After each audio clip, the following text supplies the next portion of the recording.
बिहार विधानसभा चुनाव को लेकर महागठबंधन में भी हलचल तेज हो गई है। 2 बैठकें हो चुकी हैं और आगे की तैयारी में महागठबंधन के सभी दल जुट गए हैं और जो प्रमुख घटक दल हैं उनमें वीआईपी भी है और वीआईपी के संरक्षक मुकेश सहनी इस वक्त हमारे साथ मौजूद है।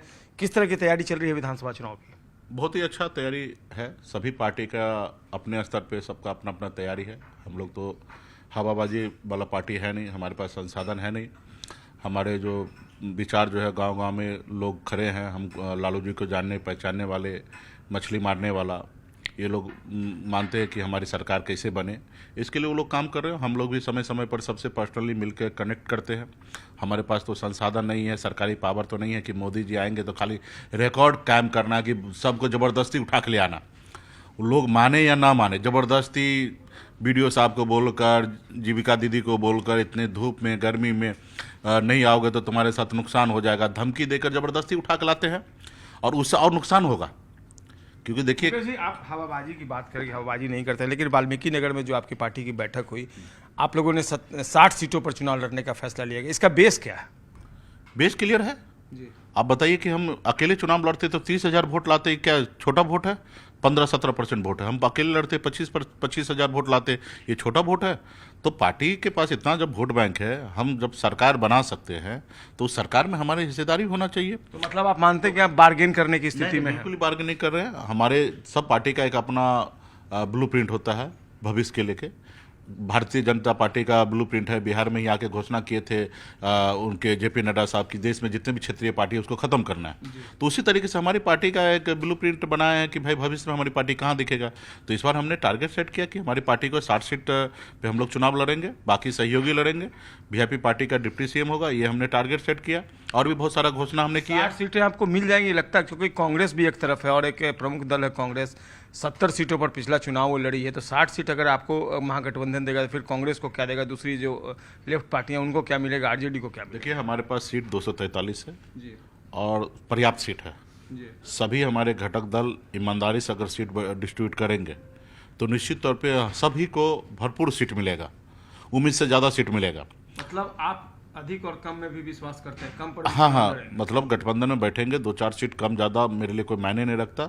हम लोग गठबंधन में हैं और मजबूती से रहेंगे और हमने कहा ना, सभी लोग ईमानदारी से अगर चुनाव लड़ेंगे, सबके पास पर्याप्त सीट है और यहाँ तो हम लोग 2-4 सीट दूसरे को भी दे सकते, इतना हमारे गठबंधन में सीट है और सब मिलकर लड़ेंगे। सरकार अगर बनाना है तो अगर जब हम किसी का हिस्सा अगर अकेले खाने के चक्कर में रहेंगे तो निश्चित तौर पे गठबंधन ब्रेक होगा और जिसका नुकसान पूरे बिहार के जनता का होगा। ऐसी संभावना भी है क्या? नहीं, बिल्कुल ही नहीं होना चाहिए। तो एक बात है, आपने कहा डिप्टी सीएम की आप डिमांड कर रहे हैं, मांग रख रहे हैं, आप करेंगे डिप्टी सीएम का पोस्ट हमें मिलना चाहिए। पहले हम सीएम पद की बात करें, आप सीएम पद किसको देना चाहेंगे? क्या मानते हैं सीएम किसी और? सीएम के लिए बगैर बात किए हुए, बगैर सोचे हुए, हमारे राज्य के सबसे बड़ी पार्टी राष्ट्रीय जनता दल है, उनके पास एक अपना वोट है और 2020 में भी तेजस्वी जी के ही नेतृत्व में चुनाव लड़ा गया था और नेता प्रतिपक्ष का रोल पे वो बिहार में सबसे आज तक जितने भी नेता प्रतिपक्ष बने होंगे उससे बेहतर वो रोल निभा रहे हैं। 2 बार डिप्टी सीएम रह चुके हैं, सरकार चला चुके हैं, तो उससे बेहतर चेहरा हमारे गठबंधन में कोई नहीं है और उन्हीं के नाम पे चुनाव होगा। आप इस मुद्दे पर मुखर दिखते हैं, लेकिन आप ही की एलाइज पार्टी के कांग्रेस के नेता क्यों नहीं बोलते हैं कि तेजस्वी यादव सीएम होंगे? खुलकर बोलने में क्या उनको गुरेज है? देखिए, उनका काम करने का अलग तरीका है। देश के सबसे बड़ी पार्टी अगर बीजेपी है तो सेकेंड लेवल पे पार्टी कांग्रेस ही है और उनकी अपनी एक पॉलिसी है काम करने का और उस पॉलिसी के तहत वो काम कर रहे हैं। लेकिन उनको भी पता, 2020 में तो उन्होंने घोषणा किया था ना मोरिया में कि तेजस्वी जी बिहार का सीएम का चेहरा हो गए। तो अभी फिर से जब ऐसा गठबंधन का सीएम फेस के लिए जब घोषणा होने लगेगा तो उस समय में वो चीज़ बोला जाएगा। उसके लिए थोड़ा सा समय का इंतजार करना पड़ेगा, क्योंकि गठबंधन है, बहुत सारा चीज़ को क्लियर करना, हमारे मैनिफेस्टो बनाना है, सभी पार्टी के मिल के बनाना, किसी का वहाँ पे एक आदमी का ना चलेगा, सबका चले। फिर उसी तरीके से कौन पार्टी कितना सीट लड़ेंगे, कहाँ लड़ेंगे, ये सब चीज़ क्लियर करना और उसके साथ साथ सीएम फेस भी क्लियर करना है। तो एक साथ में वो सारा चीज़ हम लोग प्लेटफॉर्म पे क्लियर करेंगे, कौन पार्टी कितना सीट लड़ेंगे। इस मुद्दे पर कॉन्फ्लिक्ट है क्या आप और कांग्रेस में? नहीं, कोई कन्फ्लिक्ट नहीं। जो वो बात स्टैंड लिया उस पर मैं भी हूँ, ऐसा नहीं कि मैं दूर हूँ। वो मैं ये नहीं कह सकता कि कांग्रेस जो है वो नहीं क्लियर कर रहा तो वो गलत कर रहा है, नहीं, उनकी अपनी पॉलिसी है। तो डिप्टी सीएम का पोस्ट आप करें कि वीआईपी को मिलना चाहिए, उधर कांग्रेस करे कि मैं डिप्टी सीएम का 2 पोस्ट कांग्रेस को मिलना चाहिए, तो ये लग रहा है कि चुनाव के पहले कोई मना नहीं है। मेरे तरफ से कोई मना नहीं है। तो कितने डिप्टी सीएम होंगे महागठबंधन की सरकार वो में? तो हमारे गठबंधन के प्लेटफॉर्म पे डिसाइड होगा कि कितने बनेंगे। जितने भी बनेंगे सरकार बनाने के लिए जो जरूरी होगा वो सब कदम उठाया जाएगा। कौन बनेंगे उस पर चर्चा होगा। तो आने वाले समय में इस सब चीज़ के लिए कोई लड़ाई नहीं है। हाँ, सब चीज़ एक साथ में क्लियर होगा। कौन कितना सीट लड़ेंगे, कहाँ लड़ेंगे, कितना डिप्टी सीएम होगा, कितना सीएम होगा, सीएम कौन होंगे, डिप्टी सीएम कौन होंगे, ये सारा चीज़ एक साथ में होगा और जिसको पूरा देश को मैसेज जाएगा। रहा कि इंटरनल तो काम हो ही रहा है। आज जो हमारा कोऑर्डिनेशन कमेटी बना वो तेजस्वी जी के ही नेतृत्व पे हम लोग सब सारा तैयारी कर रहे हैं। 4 तारीख को भी मीटिंग है पूरे बिहार से, जितने भी जिला अध्यक्ष है, प्रभारी है, महासचिव है या विधायक है, सांसद है, एमएलसी है, राज्यसभा सांसद है, इस सबके साथ एक बैठक रखा गया है। तो वो भी होगा, तेजस्वी जी के नेतृत्व में होगा। तो ये सारे चीज हो रहा, कहीं पे कोई लड़ाई नहीं है। हमारे पास गठबंधन में सीट बहुत है। उधर एक बार फिर से कहा जा रहा है 2025 से 30 फिर से नीतीश। ये स्लोगन है, ये आप भी जानते हैं, बिहार की जनता भी जान रहे हैं। और नीतीश जी स्वस्थ रहते तो शायद संभव भी हो सकता था। अस्वस्थ होने के कारण ये संभव नहीं है।